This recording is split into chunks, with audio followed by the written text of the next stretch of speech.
안녕하세요. 블록체인 인사이트 바이 큐에스트의 큐에스트입니다. 제가 오늘 드리고 싶은 말씀은 개인들이 투자에 실패하는 이유에 관해서인데요. 이번 영상부터 몇 개 정도 나눠서 영상이 올라가게 될 것이고요. 그 영상을 보시면서 본인들의 실력도 체크를 해보시고 앞으로 투자할 때 어떤 습관을 가지고 투자를 해야 되는지에 관해서 생각해 보시는 그런 귀중한 시간이 되기를 바라겠습니다. Your boots are on fire. I'll make you jump like you touched a live wire. Ain't no sitting down when I get in the zone. Just give me. 자, 첫 번째 큐에스트가 여러분들께 들려드리고 싶은 말은 차트는 맞는 키가 아니다 라는 말인데요. 아마도 이 말을 들으시고 나서 이런 생각을 하실 수도 있을 거예요. 주식 투자를 하든지 암호화폐 투자를 하든지 차트가 가장 중요한 거 아닙니까? 차트 잘 보면 돈 벌 수 있는 거 아닙니까? 이렇게 질문하실 수도 있겠는데요. 제 생각은 이렇습니다. 절대로 돈을 벌 수 없다. 그 이유에 대해서 오늘 설명을 드릴 거고요. 자, 일단 첫 번째로는 차트만 보아서 돈을 번 사람이 다른 나라는 생각하지도 맙시다. 우리나라에서 과연 몇 명이나 있을까요? 제가 드리는 말씀은 절대적인 숫자를 의미하는 것이 아니라 예를 들어서 투자자가 한 10,000명 정도 있다고 가정합시다. 10,000명 중에서 차트만 보고 오로지 돈을 번 사람들이, 수익을 낸 사람들이 과연 몇 명이나 있는지 한번 알려주시겠습니까, 저에게? 저는 그다지 많이 보지 못했거든요. 그나마 잘 된 분들은 좀 있겠지만 그렇게 많지 않은 걸로 알고 있습니다. 제가 투자를 처음 시작한 것이 대략 94년 대학교 2학년 때니까요. 벌써 한 30년 가까이 되었는데, 자, 제가 그럼 이렇게 말씀을 드려볼게요. 차트를 보아서 다 부자가 될 수 있으면 증권사 직원들이 다 떼부자가 되지 않았을까요? 어떻게 생각하십니까? 아니면 차트를 가지고 강의하고 이런 분들 있잖아요. 저보다 차트 자체는 훨씬 잘 보시는 분들도 많이 있을 거예요. 그런데 그분들이 부자가 되었는지를 제가 여쭙고 있는 겁니다. 이 말이 만약에 아니라고 한다면 투자에 있어서 차트가 맞는 키가 아니라는 거를 제가 지금 입증을 해드리고 있는 거죠. 자, 분석할 요소들은 엄청나게 많이 있습니다. 우리가 투자를 잘하고 수익을 내기 위해서요. 그러면 암호화폐를 예를 들어서 우리가 어떤 요소들을 살펴보면서 투자를 해야 되는지 한번 살펴볼까요? 자, 첫 번째로는 백서가 있을 겁니다. 우리가 영어로는 화이트 페이퍼라고 그러죠. 자, 우리가 백서라고 이야기를 합니다. 그 백서를 살펴보게 되면요. 그 백서에는 누가 만들었고, 어떤 컨셉으로, 어떤 내용으로 만들었고, 어떤 로직으로 구성이 되어 있고, 또 이런 내용이 나오는 백서도 있고 안 나오는 백서도 있는데, 대부분의 백서는 발행량이 어떻고, 유통량이 어떻고, 재단에서 몇 %를 가져가고 이런 내용들이 자세히 기술이 되어 있습니다. 근데 여러분들은 투자할 때 백서를 보십니까?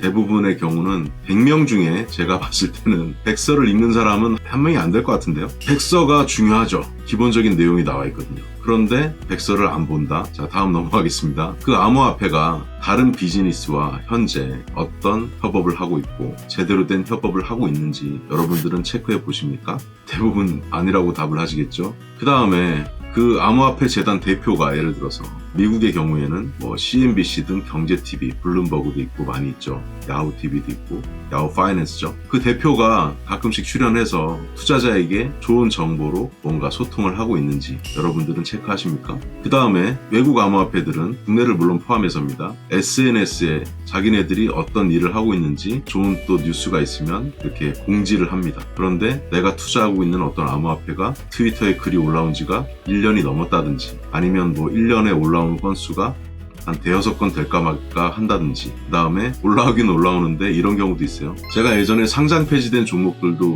한 30개 이상 맞췄었는데 그 중에 하나를 예를 들어볼게요. 재미있는 일화를. 원루트 네트워크라는 중국계 암호화폐가 있었습니다. 물론 제가 봤을 때는 스캠이 확실했는데 원루트 네트워크에 제가 텔레그램 방이 있었거든요. 전 세계에 있는 투자자들이 그 방에 와서 원루트 네트워크에 대해서 논의하는 텔레그램이었죠. 그런데 제가 관리자에게 이런 말을 합니다. 공개적으로. 원루트 네트워크는 이런 식으로 하다가는 상장 폐지될 것 같다. 빗썸에서. 그랬더니 자기네들 잘하고 있는데 왜 그렇게 얘기하느냐. 단체방에서 얘기를 하다가 저한테 1대1로 DM이 왔습니다. 그딴 소리 하지 마라. 약간 이제 그런 느낌이었겠죠. 그런데 그 원루트 네트워크가 실제로 그 유의 종목 지정이 된 겁니다. 그러니까 이제 제가 이야기한 거를 우습게 봤던 그 관리자, 그리고 텔레그램 관리자는 보통 3명 정도 이상 관리돼요. 왜냐하면 전 세계에 사람들이 계속 들어와 있으니까 한 사람이 24시간 관리를 못 하거든요. 그리고 저는 그런 텔레그램 방에 한 100개 정도에 들어가 있었고 대화를 나누고 조사를 다 했던 것이죠. 저는 그 100개 정도 되는 텔레그램 방에 들어가서 대화도 나누고 그렇게 정보 수집을 다 했던 것이죠. 기본적인 소통은 이제 영어로 할 수밖에 없고요. 그랬더니 그 원루트 네트워크에서 어드미니스트레이터, 이제 관리자가 저에게 DM이 온 겁니다. 빗썸에서 유의 종목 지정을 받았는데 이걸 벗어나려면 우리가 어떻게 하면 좋겠냐. 그래서 제가 답변을 해준 것이 뭐가 있었냐면, 일단 너희들이 내가 지적했던 것들을 고쳐서 개선해라. 그 중에 하나가 뭐였냐면, 트위터에 글이 안 올라온 지가 1년이 넘었는데 글을 좀 올려라, 이렇게 얘기했더니 글을 올리기 시작했어요. 그런데 자기네들이 개발하는 것도 없고 개판이었거든요. 제가 여기서 뭐 구체적으로 설명 안 드리겠지만, 그리고 이미 그때 상장 폐지가 됐을 거고, 이 사람들이 자기네들이 좀 친한 암호화폐 있죠, 거기랑 갑자기 막 MOU를 맺습니다. 그런데 그때 맺었던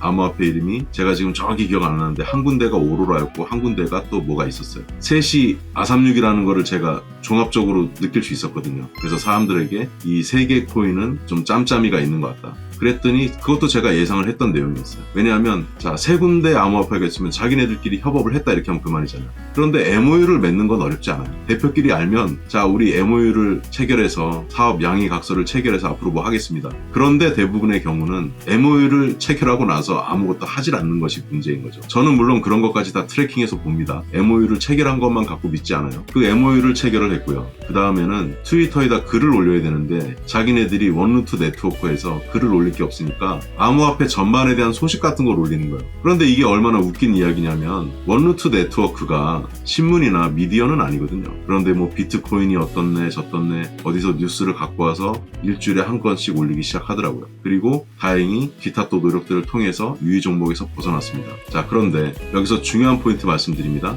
원루트 네트워크에서 저에게 어떤 이야기를 했냐면, 당신은 도대체 어떤 사람이길래 우리가 위험에 빠질 것을 미리 알고 알려주었느냐, 어떻게 알 수 있느냐. 그래서 제가 답변을 드렸죠. 내가 한 200여 가지 그 이상의 암호화폐들을 매일 모니터링하고 이렇게 관찰하고 어떻게 일하는지를 지켜보고 있는데, 그 중에 이렇게 살펴보면 함량 미달인 것들이 상당히 많이 있다. 그런데 너네들이 하는 것들은 내가 생각하기에 만약에 암호화폐가 100가지가 있다고 한다면 하위 10% 안에 들어갔기 때문에 너희들은 딱 봐도 망하게 생겼더라. 그래서 내가 미리 일러준 건데 너희들은 내 말을 무시했고 유의 종목 지정이 됐고 그제서야 나한테 어떻게 하면 살아날 수 있느냐 이렇게 물어봤다는 거죠. 이 외에도 이 비슷한 사례들은 여러 건이 있었어요. 그런데 정말 중요한 거는 유의 종목이 지정이 되면 그때 이제 저한테 연락이 와요. 어떻게 하면 유의 종목에서 벗어날 수 있느냐. 그리고 저는 거기다 또 이야기를 했죠. 코리안 컬처가 있는데 너네들이 하는 방식으로 이렇게 해가지고는 안 될 거다.